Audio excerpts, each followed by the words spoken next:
Hello, मागे एक मी video टाकला होता असाच अंडरआर्म्सचा. त्याच्यामध्ये मी ॲलोवेरा वॅक्सने वॅक्स करून दाखवलेलं अंडरआर्म्सचं. आज मी इथे रिकाचं ॲडव्हान्स वॅक्स घेतलेलं आहे. आता याचं असं असतं की हे लिपोसोल्युबल आहे, म्हणजे ऑइल बेस वॅक्स आहे.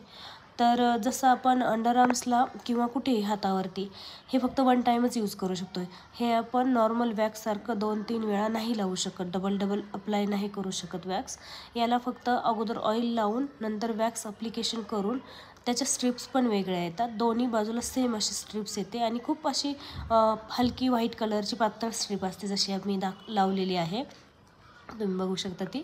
आणि ती एका ह्याच्यामध्ये तुम्ही ओढून काढायची असते.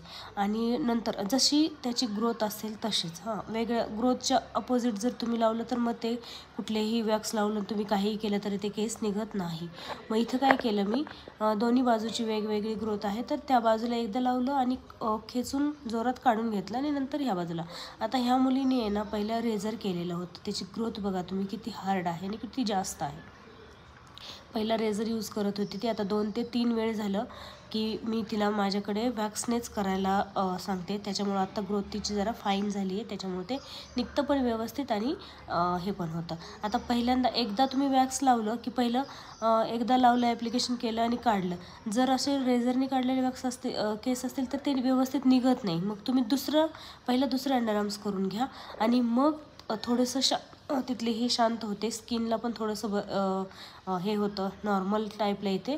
आणि नंतर मग तुम्ही आहे ना दुसरं अंडरआर्म्स करून घ्या आणि त्यानंतर परत एकदा जिथे जिथं राहिले तिथेच फक्त वॅक्स लावून ते खेचून घ्या.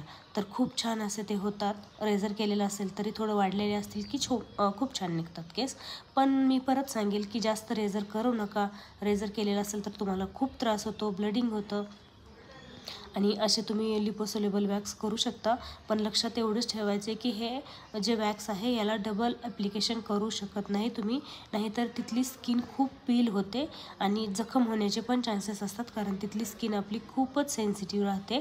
तर तेवढी फक्त काळजी घ्यायची, बाकी तुम्ही करू शकता. खूप छान, खूप व्यवस्थित आणि खूप क्लीन असे अंडरआर्म्स होतात. थँक्यू सो मच बघितल्याबद्दल. आणि तुम्ही बघू शकता की किती सुंदर तिचे अंडरआर्म्स झालेले आहेत.